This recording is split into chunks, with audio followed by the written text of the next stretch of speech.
action. Bismillahirrahmanirrahim. Assalamualaikum warahmatullahi wabarakatuh.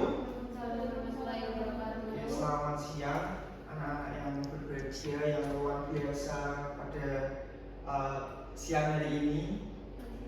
Tadi saat perjalanan Bapak macet di perjalanan karena harus muter dulu. Jalannya tutup, lagi ada katanya sih acara desa yaitu Sukabumi. Desanya itu macet, jadi Bapak harus muter dulu lewat jalan, makanya kesininya agak gelap, mohon maaf. Tadi di sana ada Sukabumi yang dilakukan itu biasanya dilakukan pada waktu setahun sekali atau tahunan. Pada siang hari ini kemarin ada, ingat nggak kita habis membahas materi tentang apa? Mbak Viva, Mbak Lala, Mbak Intan, ingat nggak? Kemarin kita habis membahas tentang keberagaman di dalam masyarakat Indonesia. Kemarin kan ada yang presentasi tuh, ada yang presentasi tentang keberagaman yang ada di Indonesia, contohnya mulai dari pakaian adat, terus juga tradisi, terus juga ada juga macam-macam. Kemarin punya kelompoknya Mbak Intan membahas keberagaman tentang apa? Masih ingat nggak? Kemarin tentang tari. Sekarang punya Mbak Intan keberagaman tentang tari, juga ada keberagaman suku bangsa ya antara negara Indonesia sama panjang negara. Itu keberagaman yang ada di Indonesia harus selalu kita lestarikan, harus kita jalani terus biar kalian semua menjadi calon orang yang akan meneruskan perjuangan menjajah kita dulu, nenek moyang kita dulu. Kita harus meneruskan hal itu menjadi hal yang luar biasa dan dikenal oleh negara-negara. Oke, sebelum kita memulai ke materi selanjutnya, alangkah baiknya kita berdoa dulu. Lupakan ada belum berdoa. Salah satu pemimpin Mbak Lala mau bisa memimpin doa terlebih dahulu biar kita pembelajaran pada siang hari ini dilaksanakannya dengan lancar, hikmat, dan bisa silakan Mbak Lala bisa memimpin. Sebelum mulai pembelajaran pada hari ini, alhamdulillah kita berdoa sesuai dengan masing-masing berdoa dimulai. Berdoa selesai. Oke, tadi kita kemarin terima kasih Mbak Lala sudah memimpin doa ya. Oke, kemarin kita sudah membahas tentang keberagaman nih. Nah, sekarang kita melanjutkan ke bab selanjutnya, kita membahas tentang kerjasama atau gotong royong. Ada yang tahu nggak apa itu kerjasama atau gotong royong? Boleh angkat tangan? Siapa? Silakan. Atau saya tunjuk nih. Siapa? Angkat tangan aja nggak apa-apa. Yang tahu tentang pengertian kerjasama? Ya, silakan Mbak Lala. Menurut saya sih gotong royong itu bekerja sama yang dilakukan oleh secara berkelompok gitu ya Pak. Dan itu dilakukan secara sukarela tanpa adanya imbalan. Betul, 100 buat Lala. Beli jempol buat Mbak Lala. Jempol, bukan pertanyaan. Oke, tadi Mbak Lala sudah menyebutkan bahwa kerjasama itu dilakukan tanpa imbalan dan dilakukan secara bersama-sama kan? Nah, maka dari tadi Bapak sempat ceritain tadi lewat perjalanan menuju ke sini ada lagi Sukabumi. Sukabumi itu nggak mungkin dilakukan secara individual, nah itu dilakukan secara bersama-sama. Nah itu adanya keberagaman. Kita habis membahas keberagaman, kita membahas juga apa? Perlunya gotong royong, maka adanya keberagaman. Oke, gotong royong atau kerjasama. Gotong royong itu diambil dari kata gotong dan royong yang artinya angkat, dan royong itu bersama-sama. Dan gotong royong yang Bapak definisikan ini yaitu kegiatan yang dilakukan secara bersama-sama individu atau kelompok oleh kelompok dengan cara terlibat aktif di dalamnya. Jadi kerja sama kan tadi harus aktif, terus dilakukan secara gotong royong dan bersama-sama. Ini Bapak ambil salah satu video yaitu dari Pak Stefan. Bisa disimak terlebih dahulu video ini. Silakan. Nanti Bapak ada pertanyaan dari video.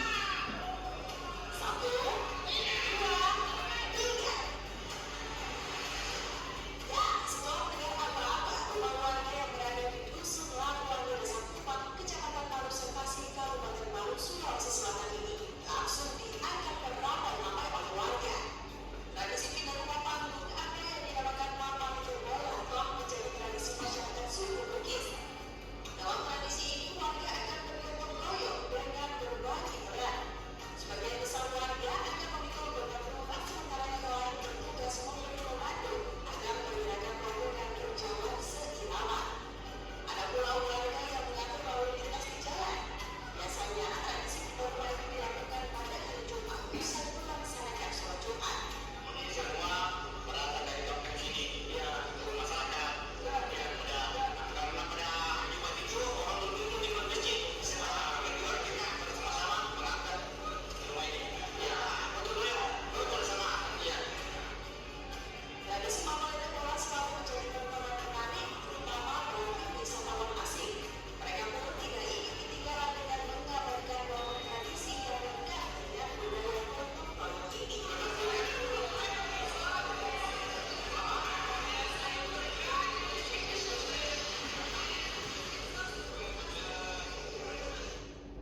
Bapak ambil salah satu bentuk gotong royong, yaitu adanya keberagaman, adanya gotong royong yang di daerah lain, yaitu di Sulawesi Selatan, itu memindahkan rumah. Jadi bergotong royong memindahkan rumah ke tempat yang akan ditempatinya. Jadi kalau di Sulawesi Selatan itu rumahnya panggung, kebanyakan panggung, nggak seperti yang di Semarang kali ini kan rumahnya pada beton, terus juga udah modern, bagus-bagus, dan nggak ada rumah yang panggung seperti ini. Rumah panggung itu biasanya kalau kalian pernah lihat di Filipina, kemarin saya itu kan ada kan, nah itu rumah Filipina juga panggungnya itu cara pindahnya seperti itu, kurang lebih seperti ini. Nah ini dilakukan pada saat setelah pulang Jumatan. Jadi biasanya bapak-bapak ini lebih bapak-bapak, mana ada lihat ibu-ibu nggak ada kan?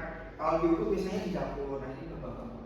Nah kalau bapak-bapak ini setelah pulang Jumatan, mereka melakukan pindah rumah ke royong, melakukan bersama-sama, langsung berbondong-bondong melakukan gotong royong menggotong rumah untuk memindahkan.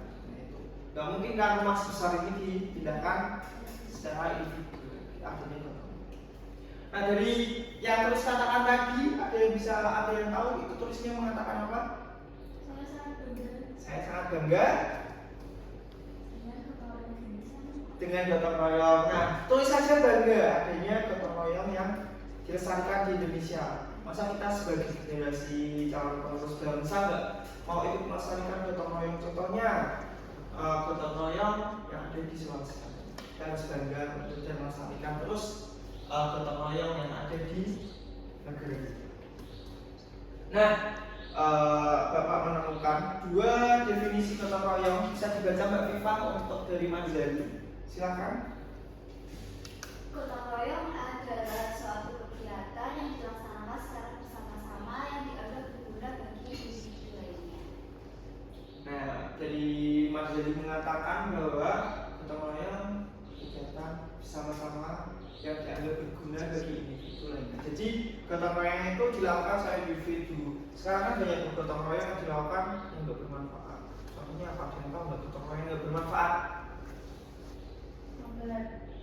Nobar, terus mager. Nah itu ya mager itu juga salah satu bentuk gotong royong yang kurang bermanfaat. Contohnya mager bareng-bareng supaya menang, tapi menghabiskan waktu kalian, menghabiskan waktu belajar kalian.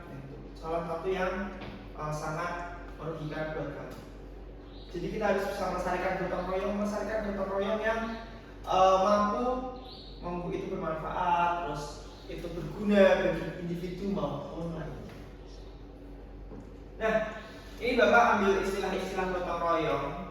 Kalau yang dari Jakarta itu sendiri, itu ada gotong royong gur gunung, terus juga kalau di tempat Bapak itu ada yang namanya tandur matun. Itu cara yaitu mereka itu tandur matun, nandur padi, sama membersihkan matunnya, membersihkan padi yang mau ditanam.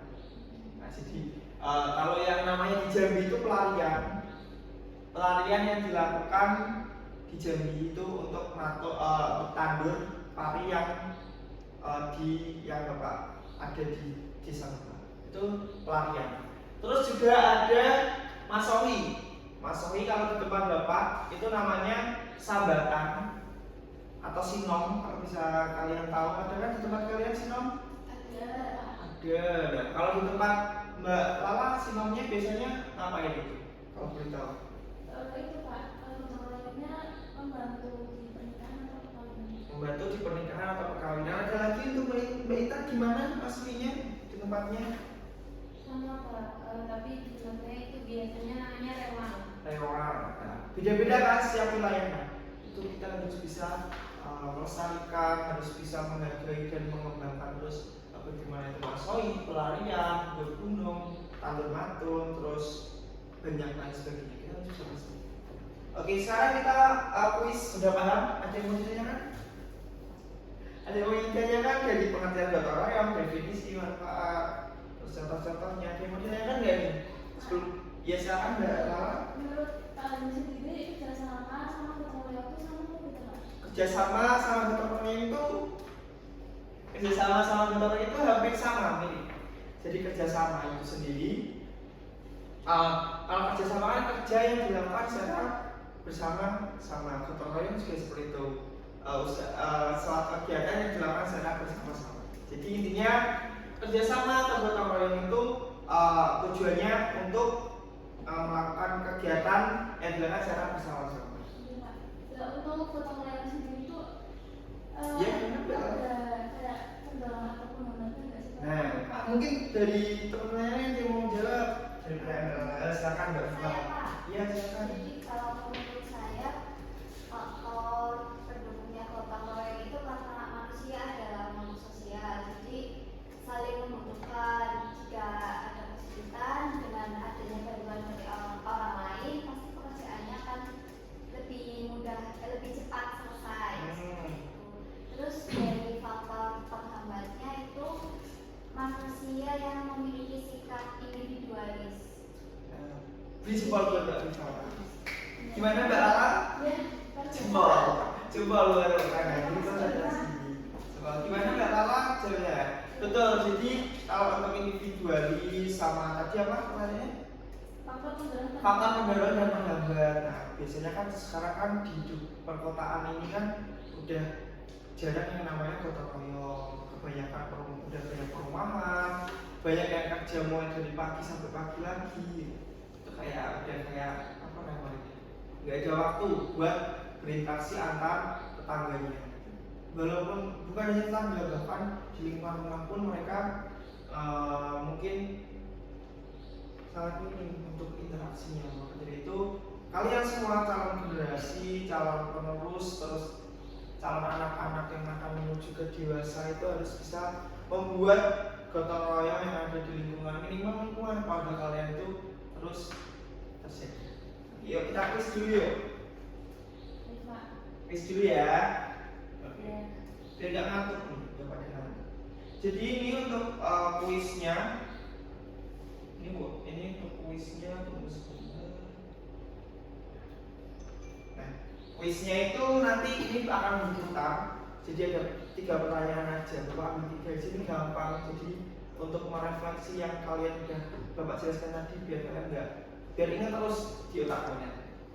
Lebu kuping kanan atau kuping kiri. Oke, saya akan menunjuk salah satu aja. Nanti ada 3 soal, gampang kok. Silakan, siapa yang mau maju yang suka lawan dulu? Mau nggak? Nanti ada hadiah. Ya silakan maju. Saya Pak. Silakan maju Mbak Fitna. Ini nanti tesnya lisan ya. Nanti menjawab secara langsung. Saya putar. Kita putar 1, 2, 3.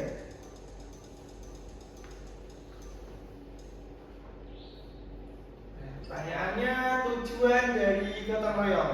Oke, Mbak Fitna silakan. Apa sih tujuan dari gotong royong?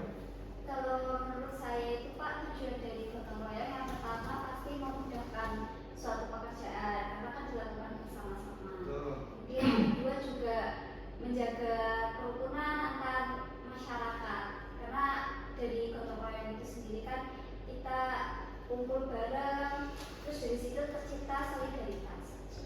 Oke, tepuk tangan buat Mbak Fitna. Sekarang tepuk tangan bukan sebuah lagi. Ya itu. Sepertinya udah semua ya untuk pengertian definisi tujuan contoh penerapan gotong royong seperti apa. Saya harap sih semuanya yang ada di sini bisa paham seperti Mbak Fitna. Kita lanjut ke materi yang selanjutnya. Ini sudah kita refleksinya sudah kita menuju ke ini. Belum selesai ini. Karena kita 2 jam pembelajaran ya agak lama banget ini. Terus ini mulai dari tadi udah kita bahas mulai dari tujuan, pengertian, bentuk-bentuk. Sekarang membahas tentang bentuk-bentuk kerjasama. Ini ada bentuk kerjasama ada 4. Yang pertama sosial politik, terus juga kerjasama dalam kehidupan ekonomi, terus pertahanan keamanan negara, dan yang terakhir antar umat beragama. Saya ada pertanyaan, kerjasama antar umat beragama itu seperti apa? Berikan contoh. Silakan Mbak Intan, berikan contoh untuk kerjasama antar umat beragama seperti apa? Gotong royong membangun tempat ibadah seperti masjid atau sekolah. Oke, Nah, oke, selanjutnya kerjasama dalam kehidupan ekonomi, Mbak Nala, silakan. Contohnya gimana? Itu kayak mewujudkan kemajuan yang merata dan tentunya itu berkeadilan sosial, Pak. Dan sosial. Oke, beri jempol buat Mbak Nala. Kemudian untuk pertahanan dan keamanan negara, Mbak Viva nih, gimana ini? Contohnya itu dengan tidak melanggar hukum, Pak, selalu menaati peraturan baik di lingkungan keluarga, sekolah, masyarakat. Oke, beri jempol buat Mbak Viva. Oke, ada tiga. Kemarin tadi ada empat nih. Yang satunya yaitu sosial politik. Sosial politik itu yaitu musyawarah mengambil keputusan untuk kepentingan bersama. Jadi mengambil keputusan itu nggak harus individualis, jadi diambil secara bersama-sama. Salah contoh jadi sosial politik yang dilakukan gotong royong sosial politik itu seperti itu. Contohnya kan ada presiden nggak mungkin kerja sendiri, pasti ada menteri-menterinya. Jadi keputusannya itu nanti dibantu oleh bergotong royong secara bersama-sama. Nanti bisa dijelaskan ada agama itu membangun tempat ibadah, terus juga ekonomi, terus juga ada toleransi antar umat. Itu contoh kecil dari adanya gotong royong bersama. Nah, ini ada salah satu video nanti untuk bisa diamati biar nanti ada tugas dari Bapak. Nah, nanti saat maju untuk menjelaskan ambil dari nilai-nilai yang diambil dari video. Ini Bapak ambil video dari di daerah desa Bapak waktu mau apa? Mau Idul Fitri.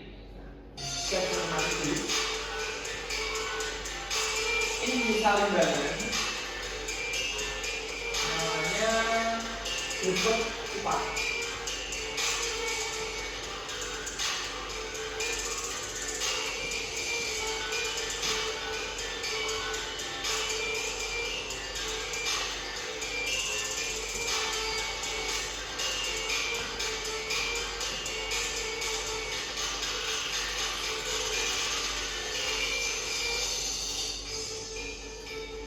Di Grebek Kupat ini Bapak jelaskan terlebih dahulu.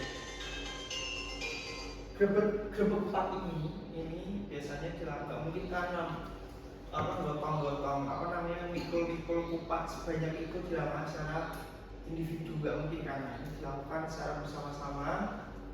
Nah ini untuk yang pertama tadi menjaga kelestarian budaya, terus juga memperkenalkan bahwa kita itu punya kupat yang harus kita selalu lestarikan. Biasanya kupat kan setiap dulu itu kupat selalu ada mau Idul Fitri. Nah, sekarang kupat di mana aja ada.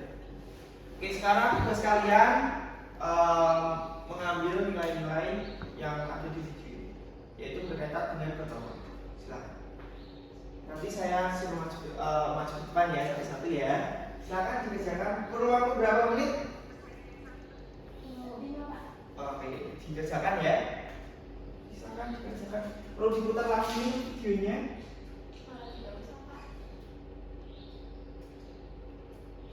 10 menit ya waktunya, silakan.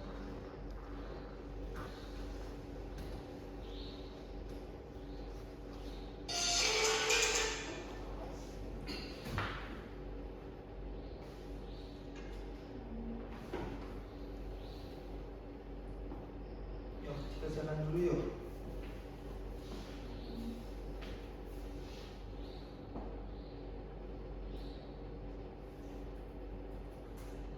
Kalau kurang jelas nanti bisa tanya ke Bapak, misal kurang jelas bagaimana sih Grebek Kupat atau mungkin gotong royong seperti apa, nanti bisa ditanyakan.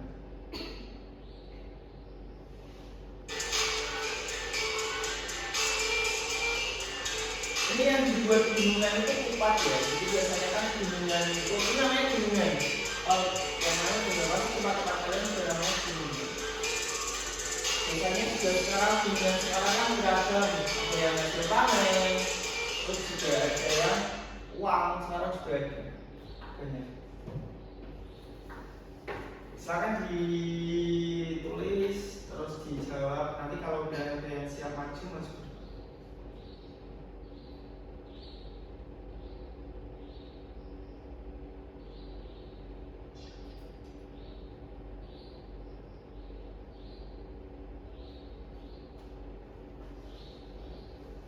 Gimana yang ditanyakan?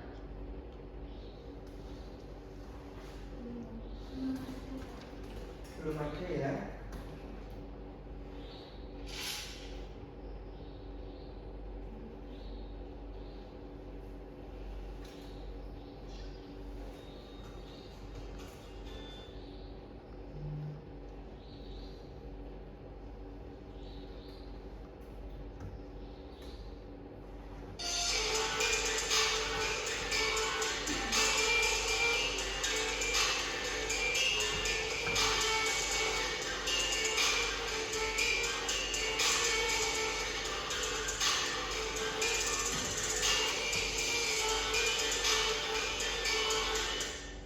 Ya silakan, udah ada yang selesai belum? Maju ke depan yang udah. Mungkin siapa untuk menjelaskan apa itu nilai-nilai yang kita bisa ambil dari acara tradisional. Silakan. Oh iya, ayo silakan.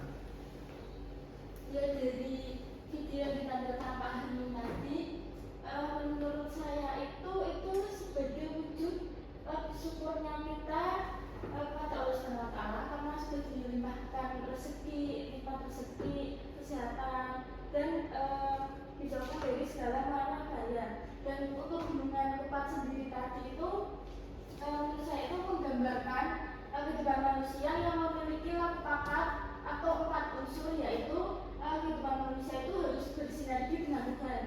Tentunya manusia itu harus selalu mengingat Tuhannya dan harus berhubungan dengan Tuhan gitu Pak. Kalau bersinergi dengan manusia dengan alam, dan manusia dengan dirinya sendiri gitu Pak. Oke, tepuk tangan buat Mbak Lala. Oke, ada lagi? Silakan. Maksud Mbak Lala tak boleh lagi. Silakan satu lagi.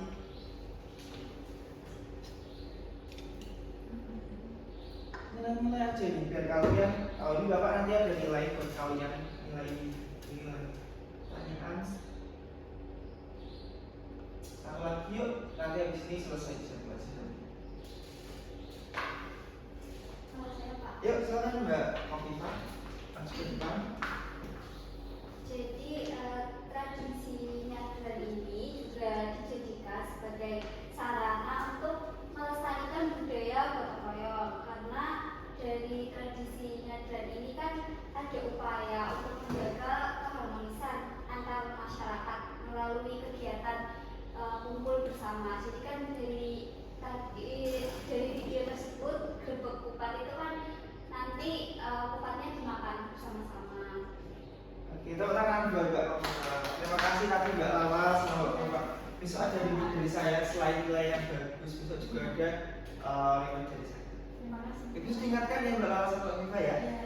Nah, jadi betul adanya gotong royong, kita menganalisis dari berbagai macam video, terus melihat nonton dari video itu bentuk salah satu bentuk buat kalian cara bahwa di Indonesia itu banyak lestarinya, banyak pelestarian budaya yang harus kita sebagai generasi muda meneruskan hal tersebut. Jangan lupa yang namanya tadi ada sambatan, renuang, terus juga ada tadi bergunung.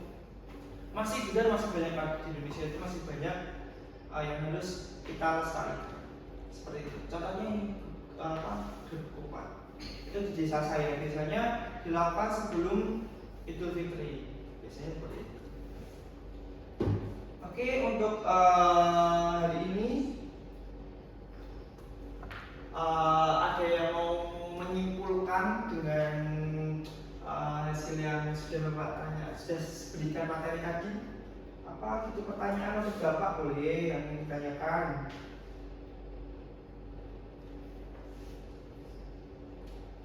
Mengenai gotong royong atau kerjasama, supaya kalian bisa merefleksi lagi.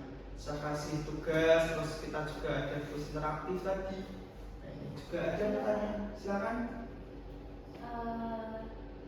Pertanyaan saya, menurut Bapak apa solusi untuk Silakan ya. apa solusi untuk seseorang yang tidak mau bekerja sama? Oh, tadi sudah sempat disinggung sama Mbak Viva ya, solusi bagaimana sih untuk bagaimana jika ada orang yang nggak mau ikut bersama atau gotong royong. Nah ini kalian dibagi generasi muda itu menjadi tugas yang sangat besar. Hanya kita mempelajari Pancasila, mempelajari gotong royong. Nah itu supaya kita tahu bahwa gotong royong itu mempunyai manfaat yang sungguh besar. Untuk mengatasinya bagaimana? Kalian sebagai generasi muda yang pertama kita sudah belajar Pancasila, kita sudah belajar gotong royong. Itu dalam sila-sila Pancasila jelaskan tuh ada berbagai macam cara kita untuk melestarikan budaya. Itu juga gotong royong. Nah, yang kalian dapat dari ilmu sekarang, kalian harus bisa terapin di lingkungan sekitar, khususnya lingkungan keluarga. Kalau bapak ibu kalian kerja mulai pagi sampai pagi lagi sampai lupa sama kalian, itu diingatkan. Terus juga ada itu di tempat saya, kebanyakan orang-orang udah kan sekarang banyak pabrik-pabrik, terus juga banyak perumahan di tempat-tempat saya itu mereka melupakan adanya tradisi gotong royong. Apalagi kebanyakan penduduk baru atau pendatang. Mereka lupa dengan adanya gotong royong bahwa di Indonesia itu ada tradisi-tradisi yang harus tetap dilestarikan. Contohnya seperti itu. Oke, seperti itu Mbak Viva mungkin? Belum ada Pak. Belum ada, udah jelas? Jelas. Oke, ada lagi nggak yang mau ditanyakan? Oke, itu ya cukup ya untuk pertemuan kita pada hari ini. Nanti untuk tugas-tugas selanjutnya ada besok waktu UAS.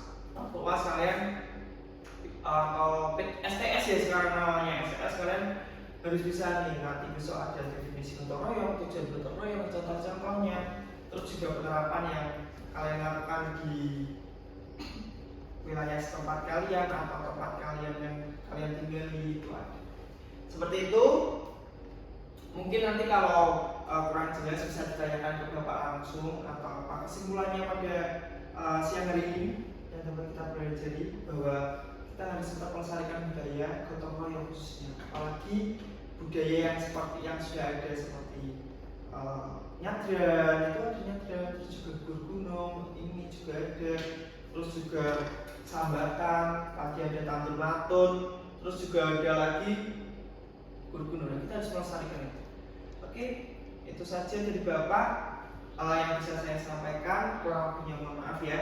Jangan lupa untuk selalu bersyukur, terus juga melestarikan budaya-budaya yang ada. Itu ya untuk hari ini. Oke, terima kasih. Nanti untuk presensinya bisa dikasih Bapak. Hari ini siapa yang nggak masuk? Mutalifin ya. Kenapa Mutalifin? Izin Pak. Izin. Izinnya ada surat dokter atau izin kenapa ini? Ada acara keluarga. Oke, nggak apa-apa. Nanti untuk materi yang sudah ada mungkin nanti bisa menyesuaikan aja untuk Mas Mutalifin atau yang nggak berangkat supaya bisa mengikuti untuk materi yang selanjutnya. Untuk tugas besok ada tugas dari Bapak. Untuk materi yang akan datang, kalian mengerjakan pada halaman 69. Itu materi yang akan datang, kalian pelajari untuk bab yang akan kita pelajari besok supaya nggak krik-krik kayak sekarang. Oke, biar kalian tahu, biar kalian paham juga, biar bisa mengikuti alur dari pembelajaran ini. Oke, terima kasih, itu saja dari saya. Kurang lebihnya mohon maaf dari Pak Hanung. Tetap rendah hati, jangan lupa bersyukur hari ini. Terus juga selalu bersyukur intinya biar kalian menjalani hari-harinya itu dengan senang dan gembira. Ada hikmahnya ke depan. Oke, Bapak akhiri sebelum menutup pada siang hari ini, ada yang mau memimpin doa? Kita ucapkan alhamdulillah bersama-sama aja. Alhamdulillah. Terima kasih Bapak, pamit dan melanjutkan kegiatan Bapak. Wassalamualaikum warahmatullahi wabarakatuh. Waalaikumsalam warahmatullahi wabarakatuh.